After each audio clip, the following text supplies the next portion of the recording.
გადავშალოთ ბიბლია. სახარება წმინდა ლუკასი. მეოთხე თავი.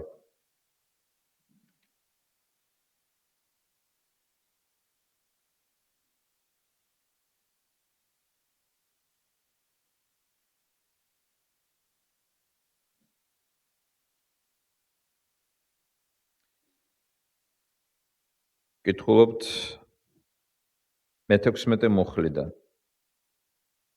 21 მუხლის ჩათვლით. ვიმეორებ. სახარება წმინდა ლუკასი მეოთხე თავი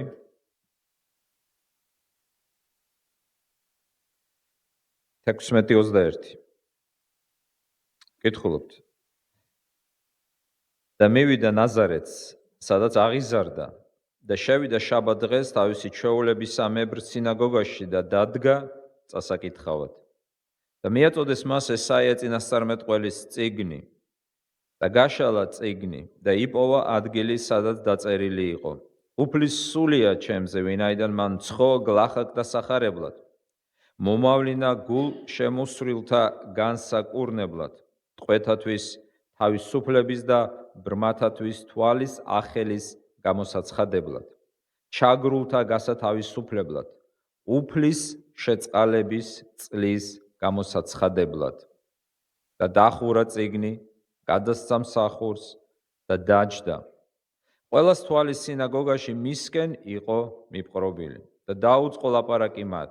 დღეს აღსრულდა ეს წერილი, თქვენ რომ მოისმინეთ.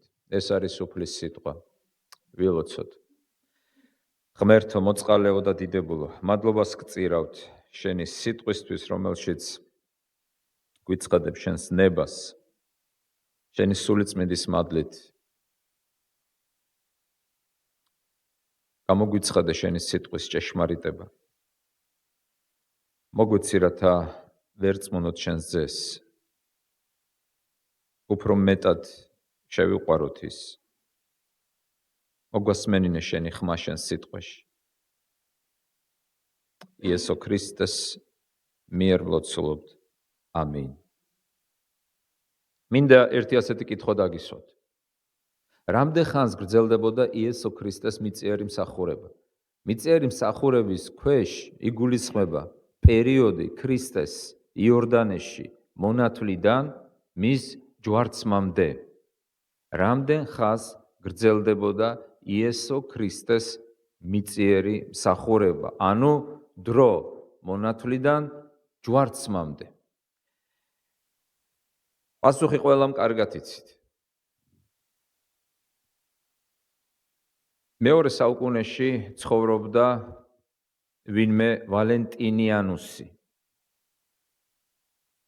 გაგიგიათ ვალენტინიანუსის შესახებ?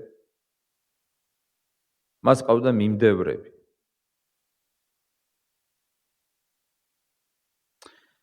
ის ითვლება ერეტიკოსად, ცრუ მასწავლებლად. მის შესახებ საუბრობს წმინდა ირინეოს ლიონელი. საგულისხმოა, რომ მისი სექტა, მისი ცრუ სწავლება მეხუთე საუკუნემდე ძლებს. ვალენტინიანუსი. ის აღარ იყო უკვე ცოცხალი, მაგრამ მას ყავდა მიმდევრები. სწორედ აი ამ ტექსტის საფუძველზე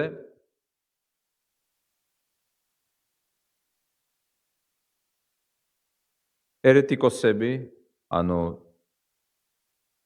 გზააბნეული, ცდომილებაში მყოფი ადამიანები, ის იყო გნოსტიკოსი, თუ დავაკონკრეტებთ. ამტკიცებდნენ, რომ იესო ქრისტეს მიწიერი მსახურება გრძელდებოდა 1 წელი, რადგანაც უფალმა აქ ბრძანა უფლის შეწყალების წლის გამოსაცხადებლად.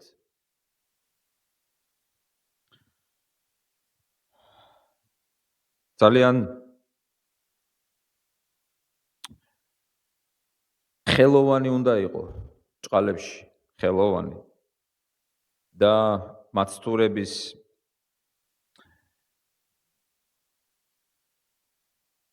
ხელოვნებით დაწაფებული, რომ ამგვარად დაამახინჯო უფლის სიტყვა. და ამ ტექსტიდან გააკეთოთ დასკვნა, თითქოს იესო ქრისტეს მიწიერი მსახურება მართლაც 1 წელი გრძელდებოდა.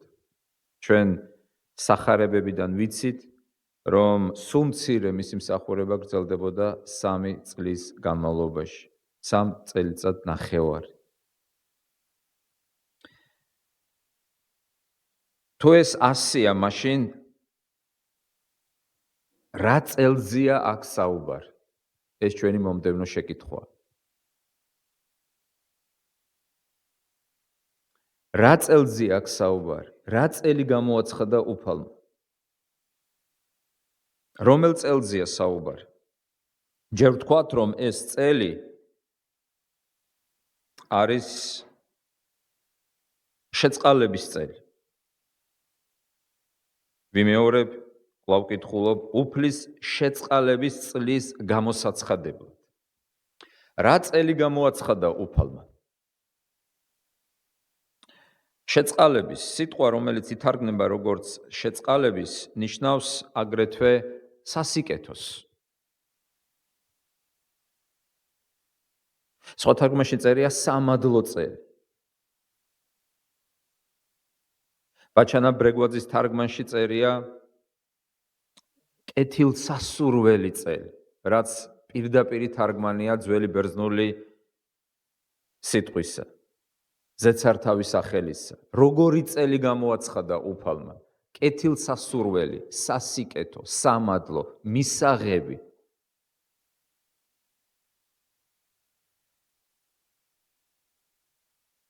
რა წელს გულისხმობდა წინასწარმეტყველი ესაია,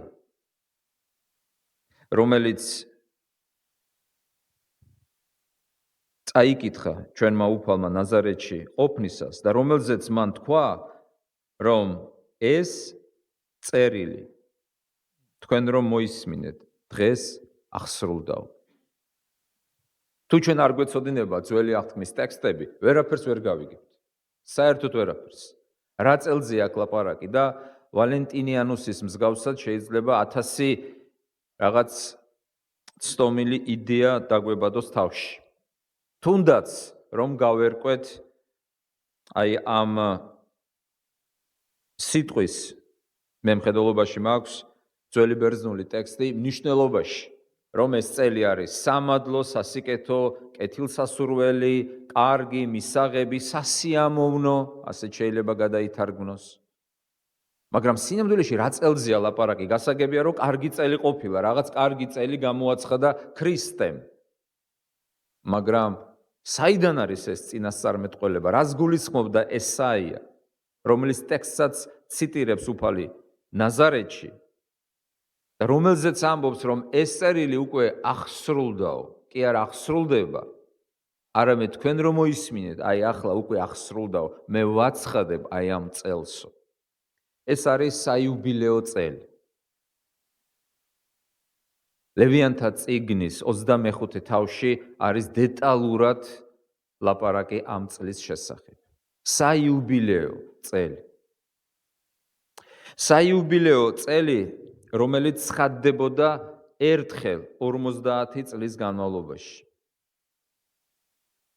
კიდევ ერთხელ ვიმეორებ, ლევიანთა წიგნის 25 თავში დეტალურად არის გაწერილი ამ წლის შესახებ. სწორედ აი ამ წელს გულისხმობდა ესაია წინასწარმეტყველი, რომლის ტექსტიც უფალმა გაახმოვანა. ესაიას 61 თავი გაახმოვანა სინამდვილეში უფალმა, თუ თავებით ვიტყვით. რას გულისხმობდა ეს საიუბილეო წელი? ესაია მიწინასწარმეტყველა, რომ მოვიდოდა მესია და სწორედ ის გამოაცხადებდა, აუწყებდა სამყაროს საიუბილეო წელს, რომლის ზეიმიც ისრაელიანებს დავალებული ჰქონდათ რჯულის მიხედვით. ანუ მათ ყოველ 50 წელს უნდა ეზეიმათ, აღენიშნათ ერთი წელი, რომელსაც ეწოდებოდა საიუბილეო წელი, ებრაულად იოველი. იოველი. სამი ძირითადი მცნება უნდა შესრულებულიყო ამ წლის განმავლობაში. სამი განკარგულება. პირველი, იგრძალებოდა თესვა მკა, არავის არ უნდა დაეთესა, არავის არ უნდა მოემკა. მეორე, ყველა უნდა დაბრუნებულიყო თავის სამკვიდროში, ვალები უნდა მიტევებული ყოფილიყო, დაგირავებული, დაკარგული, გასხვისებული, დაიპოთეკებული უძრავი ქონება უნდა დაბრუნებულიყო პატრონისათვის, ხდებოდა დაბრუნება. ეს იყო შეღავათიანი წელი. და მესამე მცნება. მონები უნდა გათავისუფლებულიყვნენ. სამი რამ ამ წელს, საიუბილეო წელს უნდა მომხდარიყო სამი რამ. სამი მცნება იყო მოცემული. დღეს ჩვენ არ წავიკითხავთ 25 თავს ლევიანთა წიგნიდან, მაგრამ ჩემი თხოვნა, რომ დამთავრდება მსახურება და წაბრძანდებით სახლებში, აუცილებლად წაიკითხეთ დღეს. რომ უფრო დეტალურად გაიგოთ, რა წელზე ლაპარაკობდა ჩვენი მოძღვარი, ჩვენი უფალი, ჩვენი მხსნელი იესო ქრისტე. როდესაც მან თქვა, რომ მე უფლის კეთილსასურველი წლის გამოსაცხადებლად მოვედიო. ვაცხადებო ამ წელსო. დღეს ეს წერილი არის შესრულებულიო. დღეს მე ვაცხადებ საიუბილეო წელსო. სამი რამ იგრძალებოდა ვიმეორე თესვა მკა, მეორე ყველა უბრუნდებოდა თავის სამკვიდროს და მესამე მონები თავისუფლდებოდნენ.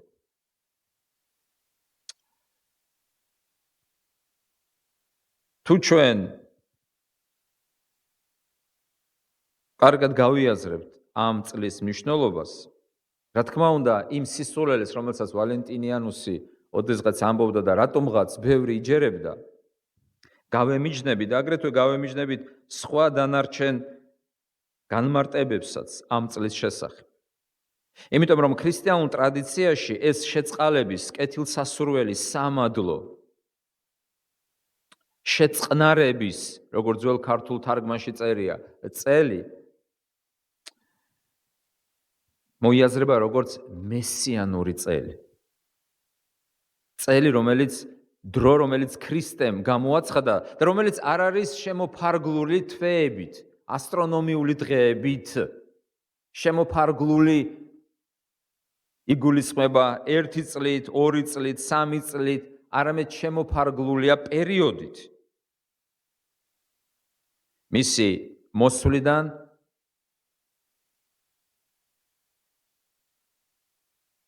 იმ პერიოდიდან, როდესაც უფალი გამოჩნდა, როდესაც ღმერთი გახდა ხორცი. ეს არ არის რეალურად 5 წელი ან 10 წელი, ეს არის მესიანური ეპოქის, მესიანური წლის, მესიანური დროის გამოცხადება.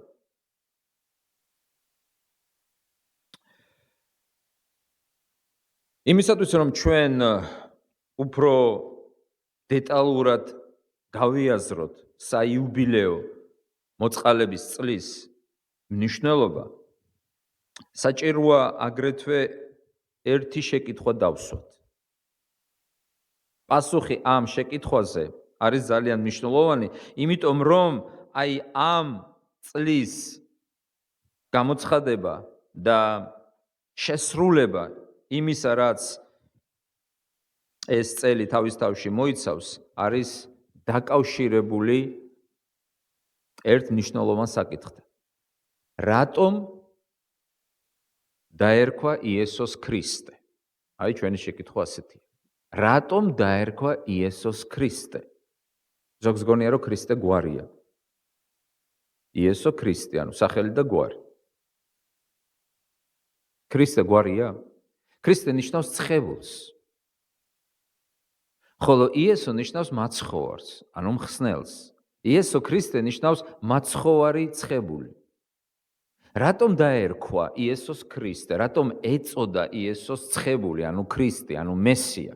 ჩვენ თქვით, ნახეთ რა ტერმინი ვახსენეთ, მესიანური ეპოქის დასაწყისი. იესომ გამოაცხადა მესიანური წელი. რას ნიშნავს მესიანური წელი?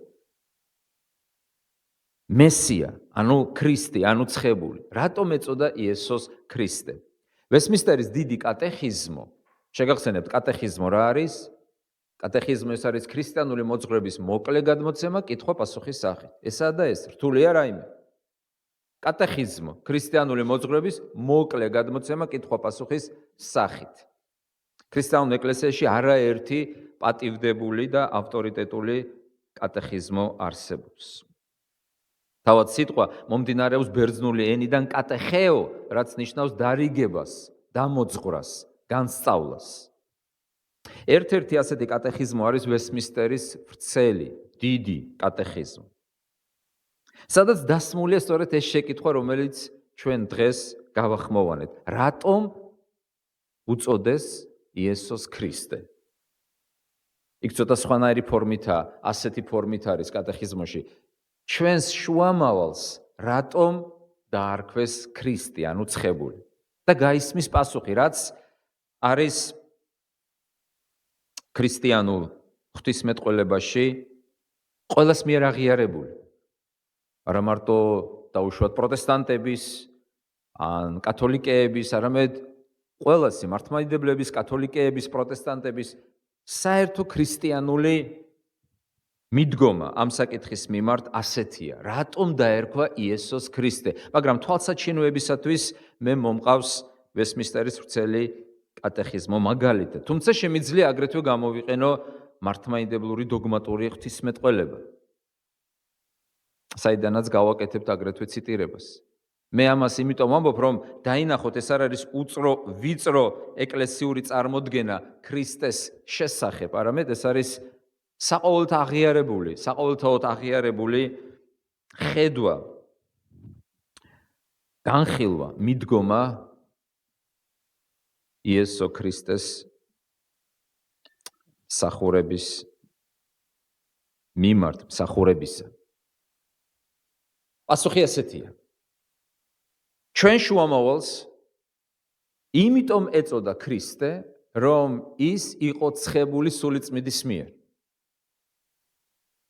ამ ცხებულებით, ამბობს კატეხიზმო, მას გადაეცა, მიენიჭა უზენაესი ძალაუფლება, ყველა უნარ-ჩვევა, აუცილებელი იმისათვის, რომ აღესრულებინა თავის ეკლესიაში, მიაქციეთ ყურადღება, წინასწარმეტყველის, მღვდელმთავრის და მეფის მსახურება.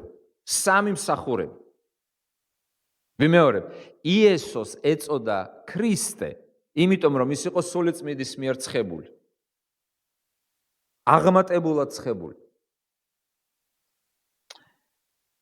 და ამ ცხებულებით მას მიენიჭა ძალაუფლება, უნარ-ჩვევები, აუცილებელი იმისათვის, რომ აღესრულებინა რაღაც მსახურება. რა მსახურება?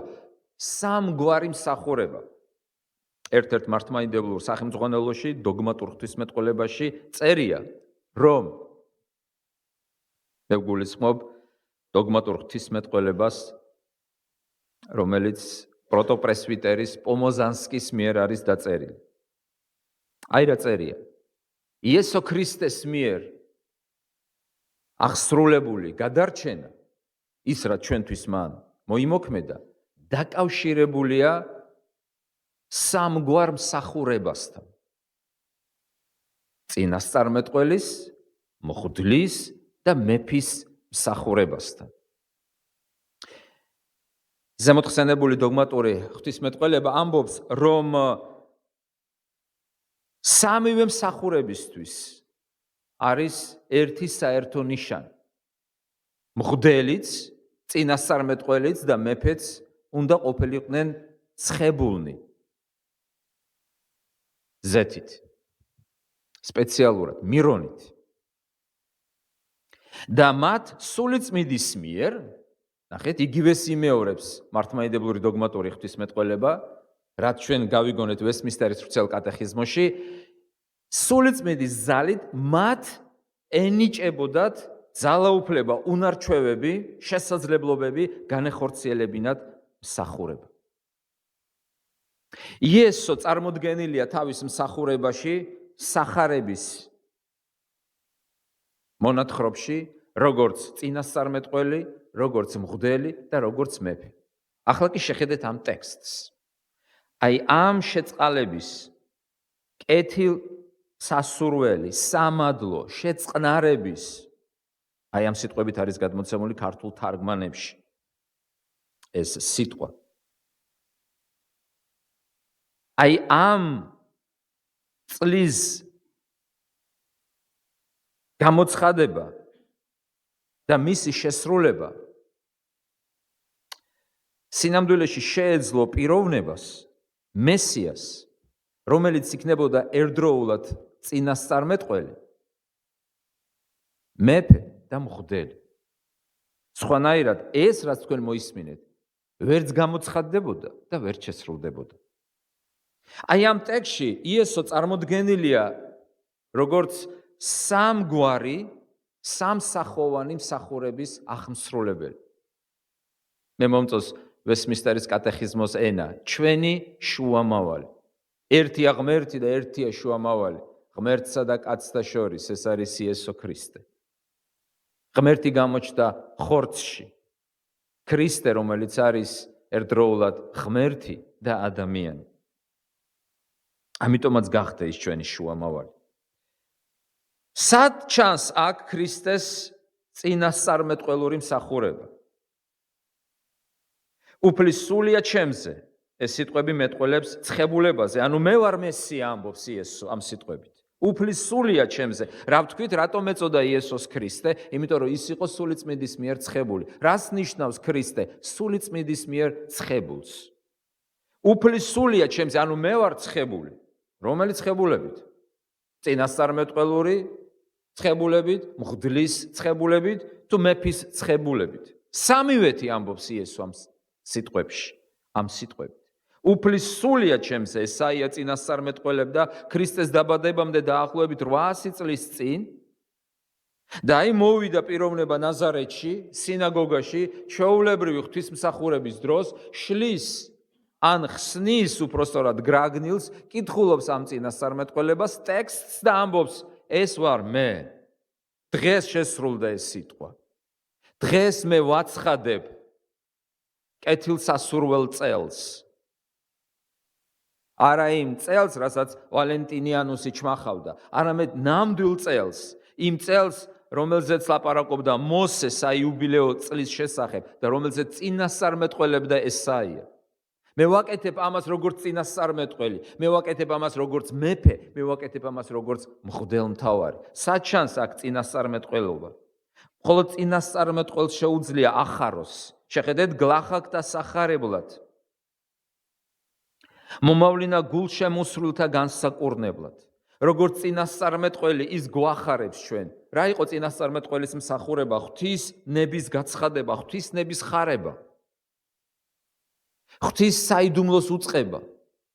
ჩვენ გვევლინება ამ სიტყვებში ქრისტე როგორც წინასწარმეტყველი, რომელიც გვახარებს ჩვენ გლახაკებს, გვახარებს სახარებას.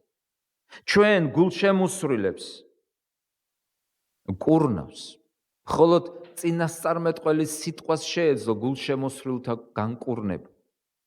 სად ჩანს მისი მეფობა? ვის შეუძლია ტყვეების გათავისუფლება? გეკითხებით.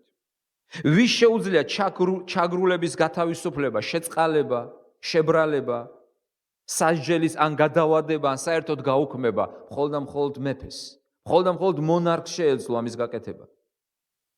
ის ვინც მართავს. აი ამ სიტყვებით მე მოვედი არა მარტო გახაროთ კარგი სიტყვები, არამედ მე მოვედი რათა რეალურად გავათავისუფლო ტყვეები. მხოლოდ მეფეს შეეძლო. ძლევამოსილ მეფეს შეეძლო ტყვეების გათავისუფლება. მე მოვედი რათა ჩაგრულები გავათავისუფლო. მხოლოდ სამართლიან კეთილ მეფეს შეეძლო ჩაგრულების. უფლება აყრილი ადამიანების შეწყალება, გათავისუფლება, მათი დაცვა. რა შვებოდა კეთილი მეფე? ჩაგრელებს ჟიდა, ხოლო ჩაგრულებს ათავისუფლებდა. კარგი, თქვენ შეიძლება თქვათ, მეფეს ხედავ ამ სიტყვებში, წინასწარმეტყველს მხედავ, მღვდელი სადღაა? მღვდელი სადღაა? აი ამ სიტყვებში, ამ ტექსტში იესო გვეუბნება ჩვენ სამსახოვანი, სამგვარი მსახურების აღმსრულებელი. იესო გვეუბნება როგორც ქრისტე. ის იყო იესო, მაგრამ როდესაც სულიწმინდა გადმოვიდა მასზე, გახდა ქრისტე, ანუ ცხებული. მესია. სად ჩანს აქ მისი მღვდლობა? ვის შეეძლო რჯულის მიხედვით შენდობის წლის გამოცხადება? ვის შეეძლო? იცით როგორ ცხადდებოდა? თუ თქვენ წაიკითხავთ ლევიანთა 25 თავს, ნახავთ, რომ კონკრეტულ დღეს ეს იყო იომ კიპური, ანუ გამოსყიდვის დღეს, სპეციალური სარიტუალო მუსიკალური ინსტრუმენტის საშუალებით ხდებოდა ამ წლის გამოცხადება. ეს ინსტრუმენტი იყო შოფარი. ქართულ თარგმანში თქვენ კითხულობთ ბუკი, მაგრამ ებრაულში წერია შოფარი. ეს იყო ვერძის რქის გან დამზადებული ინსტრუმენტი. მამალი ცხრის რქისგან დამზადებული ინსტრუმენტი. და ვის შეეძლო ამ შოფარში, აი ამ ბუკში, ამ საყვირში, ეს იყო სარიტუალო ინსტრუმენტი. ყველას არ შეეძლო აეღო. როგორც დღეს შეუძლია ყველას, სად არის გიტარა, აქ იყო. როდესაც დღეს შეუძლია ყველას მოვიდეს და აიღოს გიტარა და დაუკრას, ან მოვიდეს და დაუკრას აქ. არა, ეს იყო აკრძალული. აკრძალული. შესაძლოა ყველას მიზანშეწონილი არა, ყველა მოვიდეს და მართლა დაუკრას, მაგრამ რელიგიურად, ანუ რჯულისმიერად იყო აკრძალული ამის გაკეთება. ვის შეეძლო აიღო შოფარი, აიღო ეს ბუკი, სარიტუალო მუსიკალური ინსტრუმენტი და ჩაებერა მასში მხოლოდ მღვდელს. მხოლოდ მღვდელს. ეს იყო მღვდლის პრეროგატივა. თუ მღვდელი არ აიღებდა ინსტრუმენტს და არ ჩაუბერავდა, ვერ გამოცხადდებოდა წელი. რჯულის მიერ დადგენილი წელი ვერ გამოცხადდებოდა. არ შეიძლებოდა სხვანაირად. მაგრამ მღვდელმთავრის დავალებით მღვდლები იღებდნენ აი ამ საკარვო ინსტრუმენტს. სადღესასწაულო კარავი მაქვს მხედველობაში, უფლის კარავი, სავანე და როდესაც ჩაუბერავდნენ ან სატაძრო ჩაუბერავდნენ, მხოლოდ მაშინ შეიძლებოდა გამოცხადება. აი მაშინ შედიოდა ეს წელი ძალაში, იწყებდა ეს წელი მოქმედებას. რატომ ანდა მაინც აი ამ ინსტრუმენტით? იმიტომ რომ ამ ინსტრუმენტით ხდებოდა უფლის ნების გაცხადება. რა გააკეთა უფალმა? პირდაპირ მნიშვნელობით მან არ აიღო რაღაც საყვირი, მაგრამ თქვა დღეს ახსრულდა. აი, როდესაც მან თქვა ეს სიტყვები, დღეს ახსრულდა. რამდენ წინასწარმეტყველებაზეა ნათქვამი დღეს ახსრულდა. შეიძლება ითქვას ბევრ წინასწარმეტყველებაზე, მაგრამ არა ყველაზე. აი, ერთ-ერთი ასეთი წინასწარმეტყველება უკვე ახსრულდა. კი არ ახსრულდება სადღაც მომავალში. გაუგონარ კვირაში ან თვეში ან წელში, უკვე ახსრულდა. როდესაც იესომ თქვა, თქვენ რაც მოისმინეთ, კიდევ ერთხელ შეხედეთ, როდესაც იესომ თქვა ეს სიტყვები წერია, წმინდა კირილი ალექსანდრიელი ამას აქცევს ყურადღებას, ყველას თვალი მისკენ იყო მიპყრობილიო. როდესაც მან ეს სიტყვები წარმოთქვა, დახურა წიგნი და დაჯდა. და წერია, ყველას თვალი მისკენ იყო მიპყრობილი, თითქოს დაასრულა კითხვა. საღვთო წერილის კითხვა ეს იყო განსაკუთრებული მსახურება ძველი აღთქმის ეკლესიაში. ეს ტრადიცია დღემდე გრძელდება ახალი აღთქმის ეკლესიაში. და იესო იყო ამ შემთხვევაში წამკითხავი, კითხველი ღვთის სიტყვისა. როდესაც მან წაიკითხა, ყველას თვალი მისკენ იყო. ყველა ადამიანის თვალი მისკენ იყო, იმიტომ რომ ამ შემთხვევაში წამკითხველი და აღმსრულებელი ერთი და იგივე პიროვნება იყო. და როდესაც მან დაასრულა კითხვა, როდესაც ყველა მას უყურებდა, იცით, როდესაც მკითხავი ასრულებს კითხვას, აი დღეს 3 წაკითხვა იყო. თქვენ აგრძელებთ კითხველზე ყურებას? ხო არ ხდება ეს? წაიკითხა, დაჯდა, დამთავრდა. აქ წერია, რომ წაიკითხა და ყველა უყურებდა მას. ასე ვთქვათ, მიშტერებოდა ყველა მას. რა ხდება? რაღაც უცნაური რამ ხდება სინაგოგაში. და იესო ხსნის ბაგეებს და ამბობს, თქვენ დღეს რაც მოისმინეთ, აღსრულდა უკვე. როგორ? აღსრულდა. დღეს მე გამოვაცხადე ახალი წელი. ყველას გილოცავთ ახალ წელს იესომ ეს თქვა სინამდვილეში. რა წელს? ყველას გილოცავთ საიუბილეო წლის გამოცხადებას. ყველას ესმოდა. წარმოიდგინეთ, იმ ისტორიულ კონტექსტში ყველას ესმოდა რა წელზია ლაპარაკი. ეს ვალენტინიანუს ან სხვებს დღეს არ ესმის რა წელზია ლაპარაკი. იესომ გამოაცხადა ახალი წელი. თქვენ ასეთი მოლოცვა არავისგან არ მოგისმენიათ. ეს არის ქრისტეს მიერი მოლოცვა. ახალი წლისა, არა კონკრეტულად 2025 წლისა. არამედ ახალი წლისა. იესომ როგორც წინასწარმეტყველმა, როგორც მღვდელმა, როგორც მეფემ, ანუ მას ჰქონდა უფლება გამოეცხადებინა და მას ჰქონდა შესაძლებლობა ის რაც გამოაცხადა შეესრულებინა. ის არის გამომცხადებელი და შემსრულებელი. ძველ აღთქმაში მღვდლები მხოლოდ აცხადებდნენ, მაგრამ სხვები ასრულებდნენ. ამ შემთხვევაში იესომ გამოაცხადა და მან დაიწყო კიდეც შესრულება. ის არის წინასწარმეტყველი, რომ ახაროს სახარება უპოვრებს განკურნოს გულშემოსრილები, გულგატეხილები. ის არის მეფე, რომ გაათავისუფლოს ტყვეები, გაათავისუფლოს ჩაგრულები. ის არის მღვდელი, რომელიც ამ ყველაფერს აცხადებს ჩვენ ცხოვრებაში. ჩვენი შემდეგი შეკითხვა ასეთია. გამოცხადებულია თუ არა იესოს ახალი წელი თქვენ ცხოვრებაში? მიიღეთ თუ არა ქრისტე თქვენს გულში? ან მოისმინეთ თუ არა მისი საყვირის ხმა? დადგა თუ არა მესიანური ეპოქა თქვენ ცხოვრებაში? თუ ელოდებით რაღაც სხვა ეპოქას ან სხვა დროს? შეკითხვა როდის გამოაცხადა? უკვე გამოაცხადა, როდესაც სინაგოგაში იმყოფებოდა. როგორ შეძლებს იესო ამ ყველაფრის განხორციელებას? იმით, რომ მან მოიტანა საკუთარი თავი ზვარაკად, მსხვერპლად, კარიგად და შეწირა საკუთარი თავი. იმისათვის, რომ ეს წელი გამოცხადებულიყო. ალბათ თქვენ ახალი წლისათვის ემზადებით. თქვენ არა, ალბათ ყველა. ზოგი როგორ და ზოგი როგორ. ხალხი ემზადება. ზოგი რაღაც პირთხსაც კლავს. ზოგი ინახავს საახალწლოდ გარკვეულ თანხებს. რომ იზეიმოს დახუნძლული სუფრით გარკვეულ ხარჯებს გაიღებს. ასე ვთქვათ, ემზადება ამ ყველაფრის განსახორციელებად.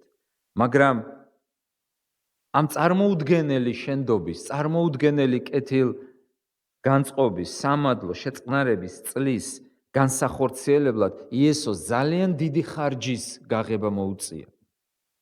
საკუთარი სიცოცხლის. მან დაღვარა სისხლი ჯვარზე, როგორც მსხვერპლმა. იმისათვის, რომ შეძლებოდა გულშემოსრილთა განკურნება, ტყვეების გათავისუფლება, ჩაგრულების გათავისუფლება, ბრმებისათვის თვალის ახლა და შეწყალების წლის გამოცხადება. მან მოიტანა თავისი თავი სამსხვერპლოზე. საიუბილეო წელს აქვს როგორც საღვთისმეტყველო, ასევე სოციალური განზომილება. ჩვენ ვამბობთ, რომ იესომ ეს წელი გამოაცხადა და ამ წლის გამოცხადება ჩვენ ცხოვრებაში უნდა დადგეს. და ეს მოხდება თუ ჩვენ ვღებულობთ ამ წლის გამომცხადებელს ჩვენ ცხოვრებაში. შეიძლება ადამიანი ცხოვრობდეს, მაგრამ მის ცხოვრებაში ეს შეწყალების წელი არ იყოს გამოცხადებული. ან იყოს ადამიანი ქრისტიანი, მის ცხოვრებაში უკვე გამოცხადებულია ფორმალურად, ლეგალურად ეს წელი, მაგრამ არ ცხოვრობდეს საიუბილეო წლის წესების მიხედვით. როგორც უკვე ვთქვი, აი ამ წელს, აი ამ საიუბილეო წელს აქვს ორი განზომილება, ერთი საღვთისმეტყველო, მეორე სოციალური. რამდენი წესი უნდა სრულდებოდეს, რამდენი მცნება იყოს საიუბილეო წელს? 3. აკრძალვა თესვამკის, სამკვიდროში დაბრუნება და მონობისგან გათავისუფლება. აი ეს სამივე შეიძლება იყოს გაგებული როგორც საღვთისმეტყველო მხედველობაშია ღმერთსა და ჩვენს ურთიერთობას შორის, ახალი წლის, ახალი პერიოდის, ახალი მდგომარეობის, ახალი პირობების, ახალი მდგომარეობის გაჩენა და აგრეთვე ჩვენი შეცვლილი ურთიერთობების სხვა ადამიანების მიმართ. ეს არის სოციალური გაგება ამ წლისა.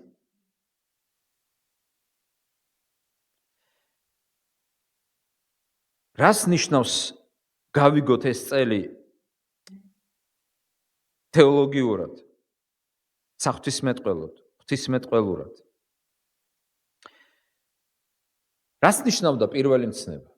აი უბრალოდ დაფიქრდით და ანალოგიის წესით გავიაზროთ. მე მინდა რომ დღეს დავფიქრდით აი ამ თითოეულ ამ მცნებაზე, ამ ორ განზომილებაში. რას ნიშნავდა გეგრძალება მკადა თესვა? თუ თქვენ წაიკითხავთ და გთხოვთ კიდევ ერთხელ რომ წაიკითხოთ 25 თავი ლევიანთა წიგნისა. იქ მოსე ასე ვთქვათ დიალოგის რეჟიმში ლაპარაკობს ამ წლის შესახებ. სავარაუდო ოპონენტები ან სავარაუდო მოპასუხეები მოსეს შეკითხვას უსვამენ. კი, მაგრამ თუ არ დავთესეთ და თუ არ მოვიმკეთ, მაშინ რით გამოვიკვებოთო? ანუ როგორ ვიარსებოთო? მოსე ამბობს თქვენ იტყვით და იქვე პასუხობს. ღმერთი მოგცემთ და ღმერთი უზრუნველყოფს. ეს იყო მოსეს პასუხი. რას ნიშნავს? პრაქტიკულად პირდაპირ გაგებით ეს ნიშნავს ერთი წელი არ იარო სამსახურში და ყველაფერი გექნება უხვად. მოგწონ თუ არა ასეთი წელი? ერთი წელი არ ივლით სამსახურში, არც ერთი დღე, არც ერთი საათი. ანუ არც დათესავთ, არც მოიმკით. ყველანაირი მუშაობა და მიწა იმ დროს იყო და დღესაც რა თქმა უნდა, მაგრამ იმ დროს განსაკუთრებით იყო ძირითადი ადგილი დასაქმებისა.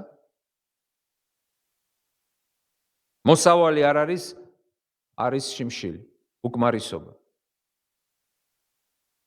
სურსაცანოაგი გაქრა. რას ეუბნება ღმერთი საიუბილეო წელს? არ დათესავთ, არ მოიმკით, მაგრამ ყველაფერი გექნებათ უხვად. იმდენი, რომ ამ წლის გავლის შემდეგაც დაგრჩებათო. ეს არის ღმერთის უზრუნველყოფა. რაც შეეხება მეორე წესს, ყველა უბრუნდება თავის სამკვიდროს, ხდება ვალების პატიება. საიუბილეო წელს ღმერთი მოგვიტევებს ყველა ცოდვას. საიუბილეო წელს ღმერთი გვაბრუნებს ჩვენს დაკარგულ სამკვიდროში. ბიბლია ამბობს, რომ ჩვენ ყველანი გამოძევებულნი ვართ. ჩვენ ყველამ დავკარგეთ ის ადგილი, სადაც ოდესღაც ცხოვრობდით. ეს არის 64-ის ბაღი. იესო, როდესაც ასრულებს სიცოცხლეს, ის აგრძელებს საიუბილეო წლის შინაარსით ლაპარაკს და ეუბნება ავაზაკს, დღესვე ჩემთან იქნები 64-ში. ანუ მე გაბრუნებ იმ ადგილში, საიდანაც შენ იქენი გამოძევებული. და ავაზაკი მარიამ ღვთისმშობელზე უფრო ადრე, მოციქულებზე უფრო ადრე შედის 64-ში. ყველა უბრუნდება თავის სამკვიდროს. ხდება ვალების ჩამოწერა, პატიება. წარმოგიდგენთ ეს რა წელია? აი პირდაპირ ნიშნულობით თქვენ გქონდათ დიდი ვალი, დადგა ეს წელი და თქვენი ვალი განულებულია.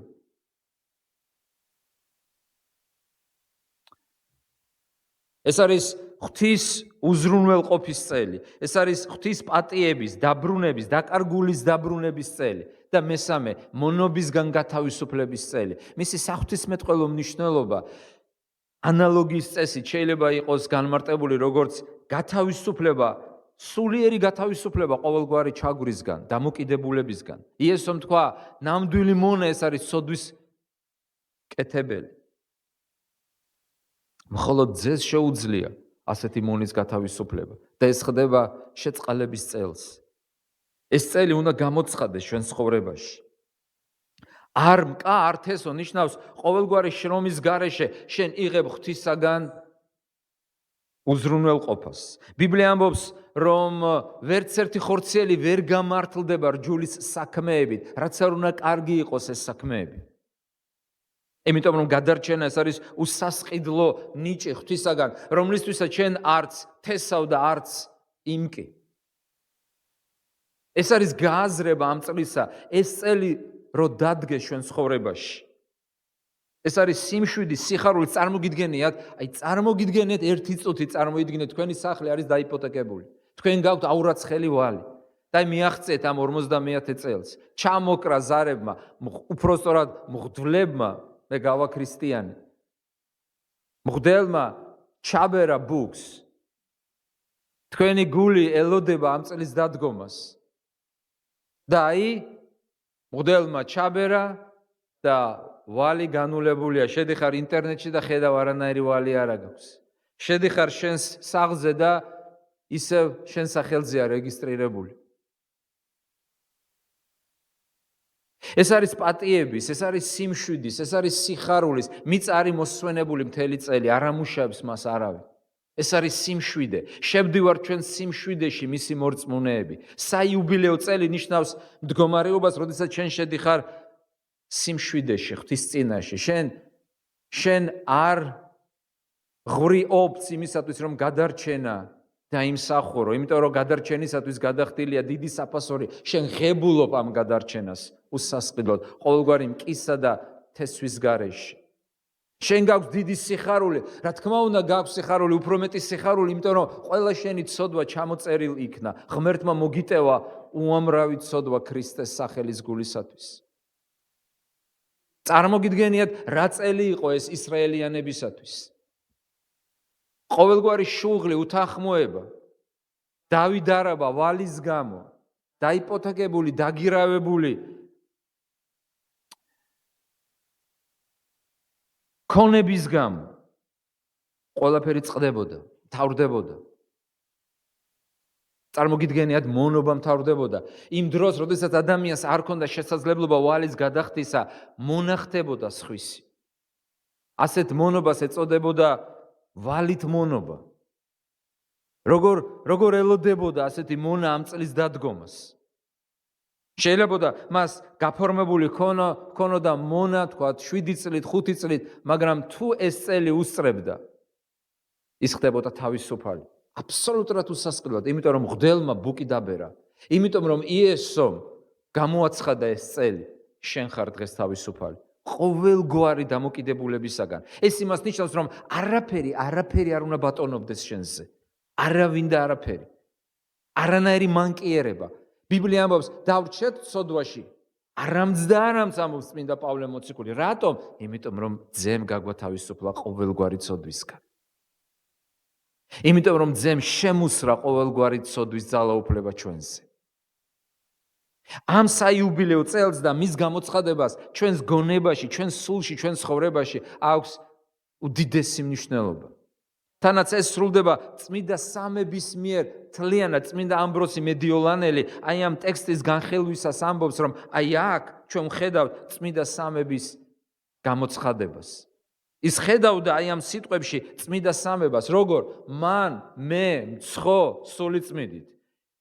მისი სული, უფლის სული არის შემზე, ამბობს იესო. სწორედ ამ სიტყვებში, სინაგოგაში, როდესაც ესაიას სიტყვები იკითხება, ჩვენ ხედავთ წმინდა სამების გამოვლინებას.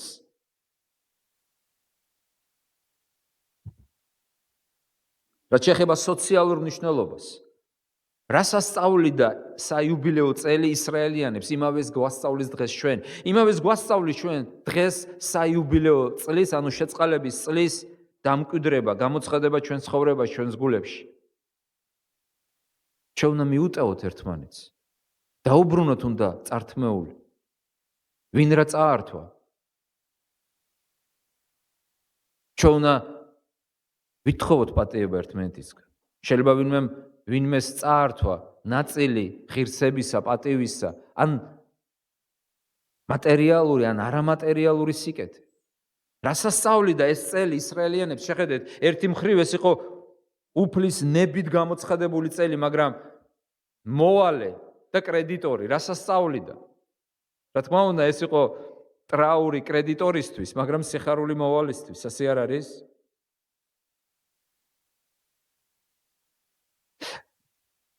ეს წელი გვასწავლის ჩვენ იმას, რომ ჩვენ ერთმანეთს უნდა მიუტევოთ.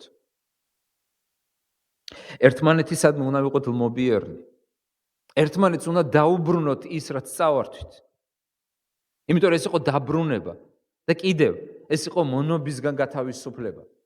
შეიძლება ვინმე თქვას, რომ დღეს ეს აქტუალური არ არის.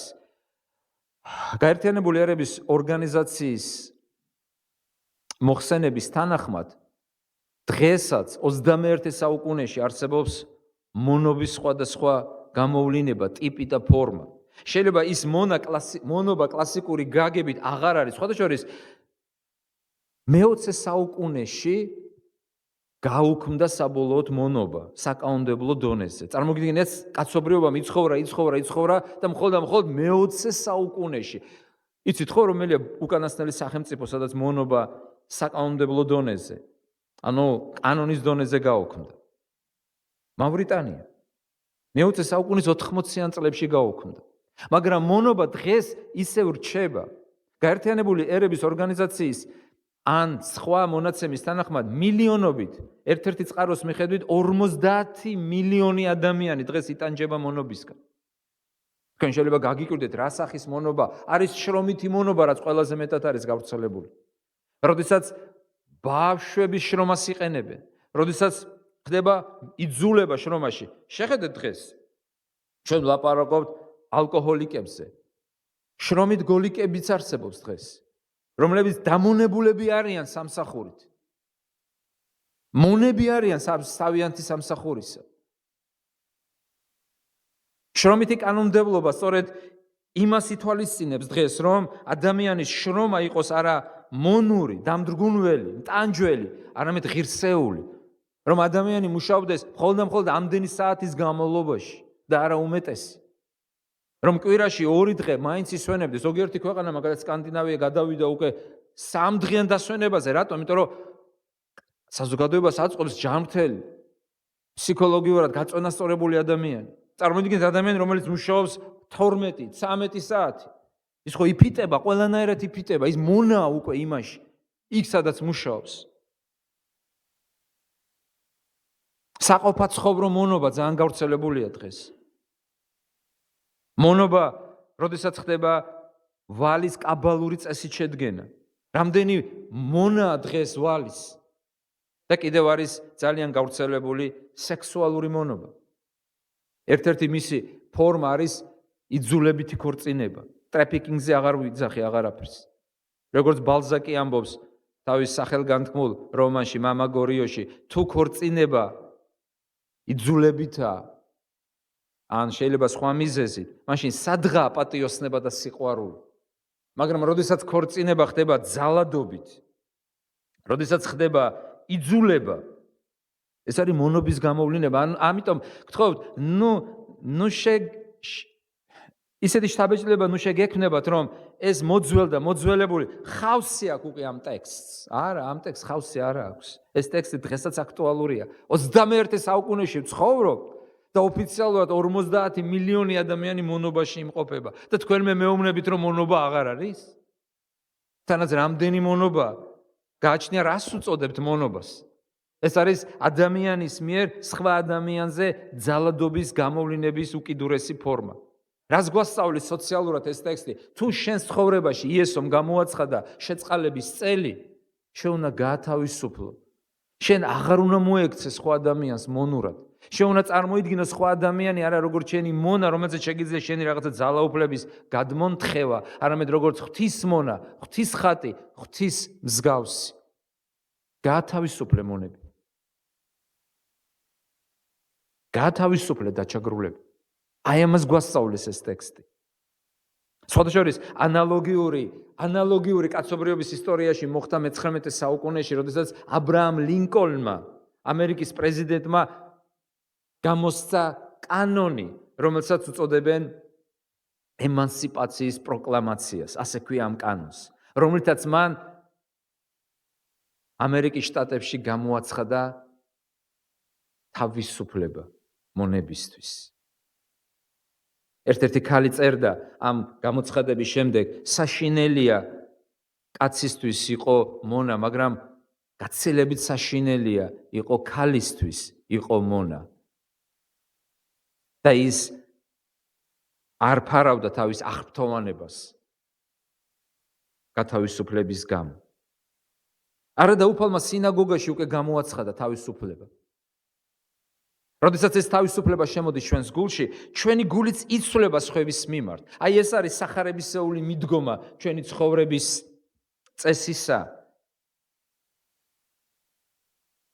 წესისადმი. არ არ ჯულისმიერი, მე უნდა გავაკეთო ის, მე უნდა გავაკეთო ეს, მე უნდა მოვექცე ასე, მე უნდა მოვექცე ისი, არა. სახარება ამბობს, ჯერ შენში ხდება ცვლილება და ამ წლის გამოცხადება და შემდეგ შენ როგორც შეცვლილი ადამიანი სხვანაირად ექცევი სხვას. ჩვენ უბრუნდებით მთავარ შეკითხვას და ამით ვასრულებთ. დიახ, დაახლოებით 2000 წლის წინ ღვთის ძე შედის სინაგოგაში, თითქოს ჩვეულებრივი მსახურება, ასე წერია, ჩვეულებისამებრო, მაგრამ არა ჩვეულებრივი რამ ხდება ჩვეულებრივ მსახურებაზე. და მხოლოდ ღმერთ შეუძლია ამის გაკეთება. ჩვეულებრივი გადააქციოს არაჩვეულებრივად. ჩვეულებისამებრ შევიდაო. ჩვეულებრივი მსახურება იყო. ისინი შაბათობით იკრიბებოდნენ. ჩვეულებრივ მსახურებაზე ჩვეულებრივ შედის ნაზარეთში აღზრდილი და აცხადებს არაჩვეულებრივ წელს. შეწყალების, შენდობის, პატიების წელს. ჩვენი უფალი იესო ქრისტე და ამბობს, აი ეს სიტყვები 800 წლის წინ ნათქვამი სიტყვები და ჩვენთვის უკვე 2800 წლის ან 2900 წლის წინ ნათქვამი სიტყვები დღეს აღსრულდაო. აღსრულდა კი ის დღეს შენთვის. აი ამ შეკითხვით დავამთავროთ დღევანდელი ჩვენი საუბარი.